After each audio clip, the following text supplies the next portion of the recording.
The disappearance of nurse Emily Carter. In the quiet town of Middletown, Delaware, everyone knew everyone, or so they thought. At the heart of this close-knit community was Emily Carter, a 32-year-old nurse at St. Matthew's Community Hospital. She was known for her compassion, her dedication to patients, and her warm smile. Emily lived alone in a cozy white cottage on Birchwood Lane. Her life seemed simple and steady.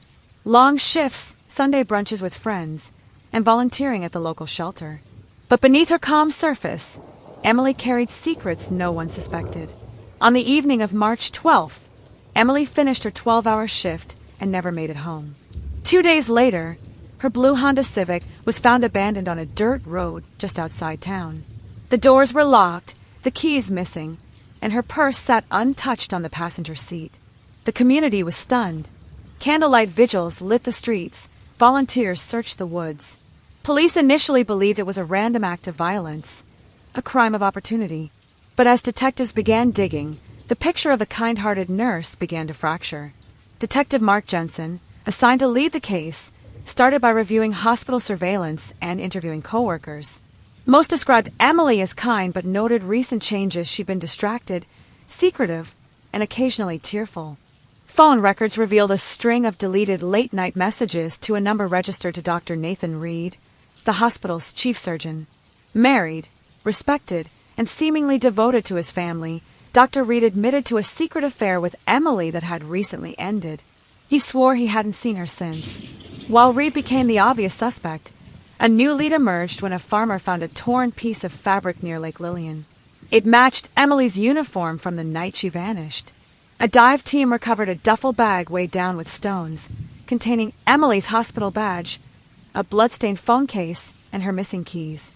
The lake was just a mile from the home of Tom Walters, a night security guard at the hospital who had worked the night Emily disappeared. He was quiet, polite, and largely invisible until now. During a search of Walters' property, detectives found a hidden storage shed with Emily's missing lanyard and a prepaid phone linking him to several anonymous calls made to her in the weeks before she vanished. When confronted, Walters broke. He confessed that he had developed an obsession with Emily after overhearing her arguments with Dr. Reed. Convinced that Reed was dangerous, Walters told himself he needed to protect her. On the night of March 12th, he followed Emily from the hospital, hoping to confront her about the doctor. She panicked and tried to leave, and in the chaos that followed, she fell, striking her head on a rock. Walters hid her body near the lake and disposed of her belongings, staging it as a random abduction. He claimed he never meant to hurt her, only to keep her safe. Emily's body was discovered days later in a shallow grave near Lake Lillian. Walters was arrested and later sentenced to life in prison without parole. Dr. Reed resigned from the hospital and left town shortly afterward. His marriage collapsed under the weight of the affair's exposure. The community mourned Emily deeply. White roses, her favorite, were left daily at the hospital entrance. Middletown would never be the same. What began as a supposed random act of violence revealed something far more chilling.